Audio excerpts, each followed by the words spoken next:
So tonight, what we thought we'd do is just talk about this idea of U.S. sovereignty. Sovereignty in general has become a bad word, but what about the sovereignty of the United States?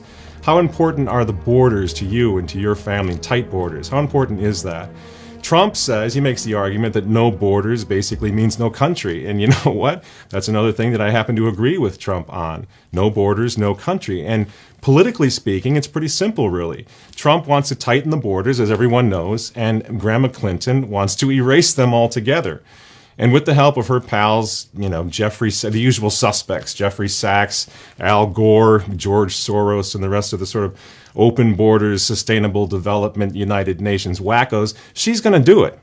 We need people like George Soros, who is fearless and willing to step up when it counts. Her Soros-backed allies have funded and they're fomenting illegal mass immigration for a reason, because they want to create a climate of unrest that they'll need in order to create whatever it is they have in mind, some sort of police state, some kind of new order. I know whenever you say the words New World Order, you come off as a crackpot, even though there's plenty of reasons to believe that's exactly what they have in mind.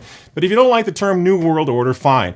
Let's just call it a new order. They have a new order in mind, exactly as the Bolsheviks had in mind back in 1917, the communists later on, the Nazis, and all the rest. In order to achieve that, they have to foment unrest. And this time around, I think these people, headed up by the likes of Soros and Clinton and Sachs and Gore and the rest, it's going to be global unrest that they need to really make it stick this time. I mean, I know, I say it's unbelievable because it sounds like something out of a James Bond movie, some weird, villain with gold teeth and a claw or something, but you just have to read these people to understand what's going on. They're very proud of their plan for this new order of domination or whatever it is that they're trying to build. They believe they're doing holy work and good work for humanity.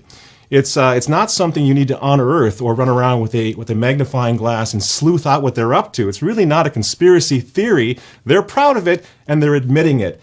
And now they've even managed to recruit much of the Catholic Church, especially in the Vatican. The Catholic Church is getting on board with these people. If you check out WikiLeaks just this week for details of this unbelievable Vatican Democrat connection, it's just going to make your blood boil. We don't have time to go into it right now, but if you go over to remnantnewspaper.com, you can see an article there by Elizabeth Yore, and it breaks down the latest from WikiLeaks, which just as a Catholic is the most offensive thing you probably are going to read in a while. These people are using a corrupted shell of our beloved Catholic Church, which of course we all know they've been working to destroy that church for a long time by destroying the old Mass and the old orientation and the theology and the morality and everything else. They've got a shell of that church standing there, and they're using it. They don't want to knock the Catholic Church down. They want to use it to create some kind of moral or spiritual authority for this new order of theirs. A new order in the world has to have at least the pretense of a religious or a spiritual body that can lend it legitimacy. And at the same time, they seem interested in starting some sort of one-sided crusade that has nothing to do with the cross.